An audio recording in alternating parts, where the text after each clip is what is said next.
Okay, let's roll right into our post-race winning team, and that is Kevin Harvick. He drives the number 29 Budweiser Armed Forces Chevrolet for Richard Childress Racing. He's joined up front by team owner Richard Childress. Kevin's 17th career NASCAR Sprint Cup Series win. He's won the All-Star race here before, but he had not won a points race at Charlotte prior to today's victory. It's his third win in 2011. That tops the NASCAR Sprint Cup Series. Kevin, people say you're one of the best, if not the best, closers in the business, and certainly took advantage when opportunity knocked here tonight. Congratulations. Well, I just got to thank everybody on our Budweiser Chevrolet team for, they do this a lot. They give us chances to win races and put ourselves in position. And I've been on the other side of this fence a lot, with the fuel mileage stuff and the strategy. And it just seems like this year you have to be more aggressive, taking chances. And I think, winning those couple races early in the year, we had a 30-lap window there with a couple pit stops to go that we were hoping we could make to just get to the last pit stop. And I think they wanted to pit, it sounded like to me. And I was like, we didn't come here to run 15th. So we stayed out on the racetrack 3 or 4 laps from the end of our fuel window. Everything worked out. And when that last green flag dropped, I ran about 2 laps, and I saw those guys up there racing. I knew I was a lap and a half short. So I just shut my car down. I didn't have any pressure from behind me.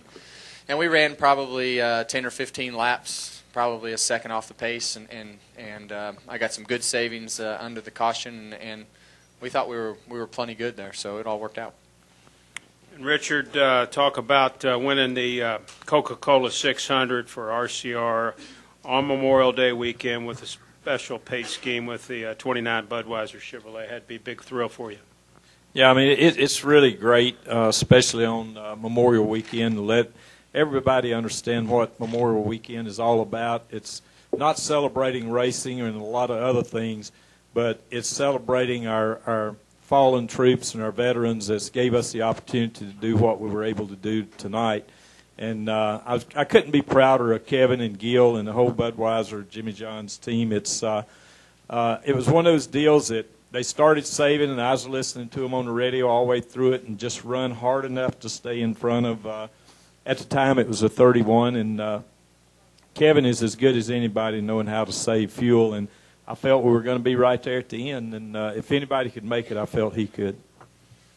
We'll take questions now for Kevin or Richard. If you have one, raise your hand. We'll start right here with Jenna and then work our way around. Go ahead. Jennifer, AP, two things, Kevin. Number one, you were miserable for most of the race. Charlotte. Okay, I mean, even though we won, I'm still miserable.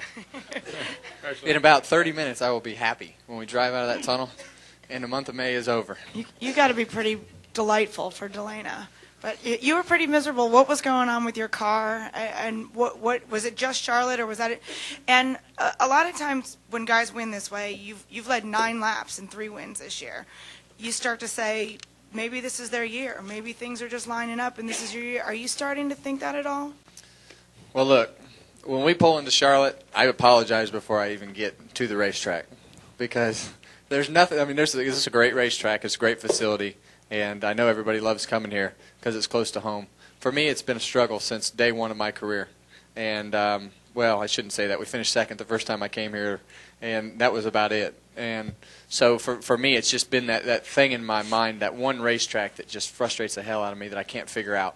And I just, when we started when they threw the green flag tonight, we'd fought the same thing for last week and this week. And I said, well, we haven't fixed it in 2 weeks. And Gil said, well, we got 4 more hours, and we're going to fix you right up. So usually when he says something like that, it always comes back to haunt me.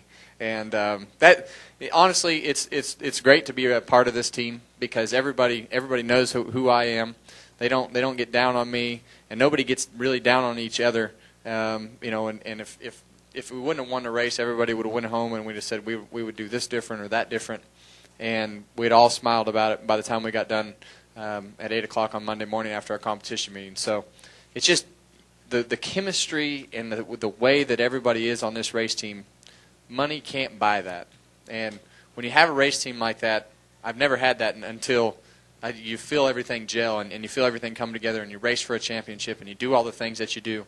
It's not about having the fastest car all the time. Sometimes it's just about believing in everybody around you and putting yourself in position to win. And these guys put us in position to win a lot, and we've been able to do that over the past couple of years. And if we aren't winning, we can take the championship teams are when you can take a 15th place car and you can finish 5th with it. And that's what we did today.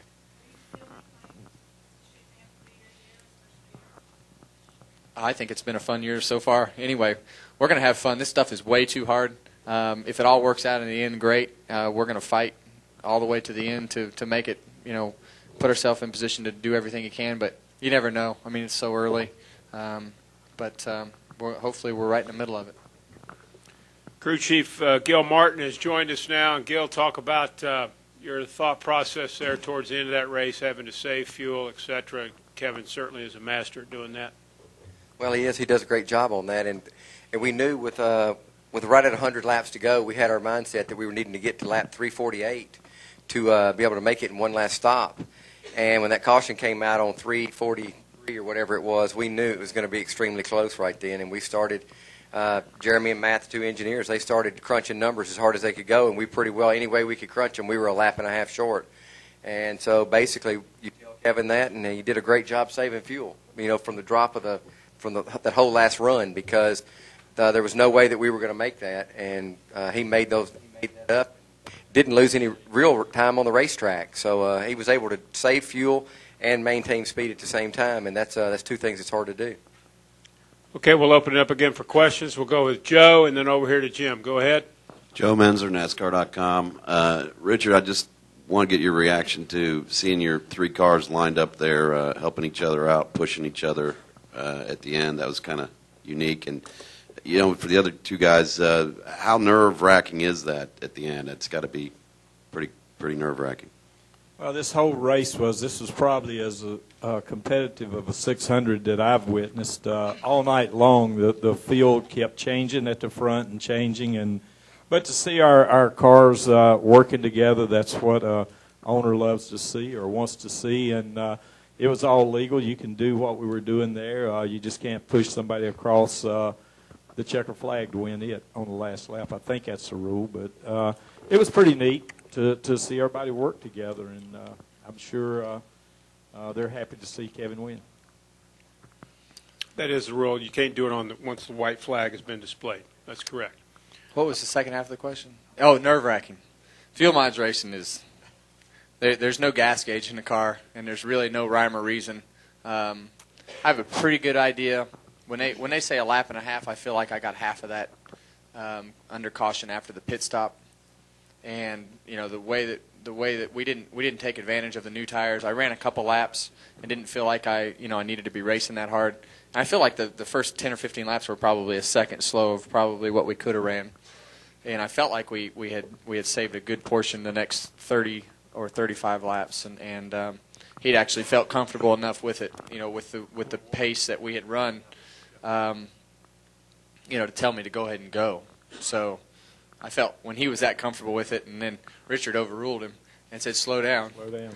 So when the caution came out, the slowdown probably worked out pretty good. So it was a good balance between everybody, and we didn't need another caution, that's for sure.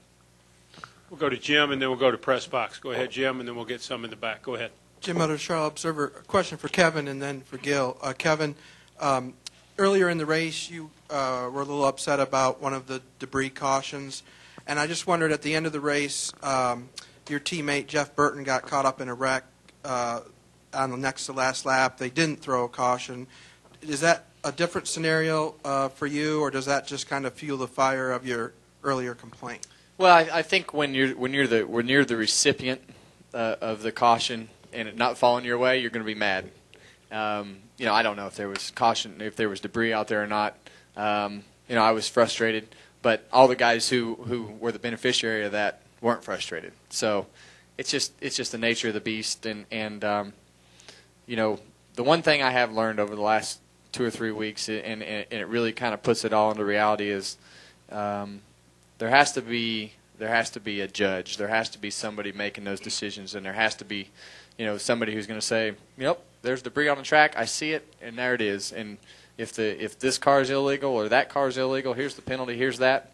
It took me after the whole Kyle Busch thing and the whole penalty. It took me a couple weeks to get over that, and I was really frustrated. And I had a good conversation with Mike, and that part made sense to me, and I understand, but still doesn't keep me from getting frustrated. I still, if I don't see the debris, I'm going to be mad on the radio because we just went a lap down. So, there has to be somebody making the calls, and I'm glad I don't have to make them. And for Gil, at the end of the race, how much did you pay attention to what problems other teams might have, and were you hoping that Kevin would get an opportunity to race to the end without a caution? Did you think something might happen? Well, it really was because of the fact we watched for the last 40 laps, the lap times that some of those guys were running. And knowing that, I felt like we got some of the best gas mileage all night long of anybody because there's a lot of times where we could have gone a lot further than we went. And those guys were talking before the flag even came out. You're good. That they were going to be 3 or 4 laps short. And they were setting a pace at 29.70s and 29.80s and everything. We were running 30.80s. And I knew at that point they'd pretty much given up that they weren't going to be able to make it, and they were hoping their caution was going to come out and they would get to pit and it would have cycled right on down the road.